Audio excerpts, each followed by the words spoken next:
وزیر تعلیم پی سبیتا اندرا ریڈی نے کہا کہ 3 اپریل سے 10ویں جماعت کا امتحان کا آغاز ہوگا۔ انہوں نے آج محکمہ تعلیم کے اعلیٰ عہدیداروں اور ضلع کلکٹرز کے ساتھ 10ویں جماعت کے امتحانات کے انعقاد کے سلسلے میں ویڈیو کانفرنس منعقد کی۔ انہوں نے کہا کہ روزانہ امتحانات صبح 9:30 بجے سے شروع ہوں گے اور 9:35 تک ہی طلباء کو امتحان گاہ میں شرکت کی اجازت رہے گی۔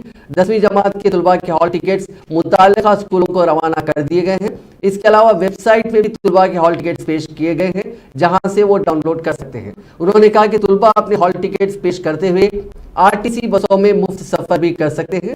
3 اپریل سے 13 اپریل تک منعقد ہونے والے 10ویں جماعت کے امتحانات کے کامیاب انعقاد کے سلسلے میں وزیر سبیتا اندرا ریڈی نے ضلع کلکٹرز کے ساتھ ویڈیو کانفرنس منعقد کی۔ وزیر تعلیم نے کہا کہ 10ویں جماعت میں امتحانات میں شرکت کرنے والے طلباء پر کوئی دباؤ نہ ڈالیں، انہیں پرامن ماحول میں امتحان لکھنے کا موقع فراہم کریں اور امتحانات سے متعلق طلباء میں پائے جانے والے شکوک و شبہات کو وقتاً فوقتاً دور کریں اور ان کی ہمت افزائی کریں۔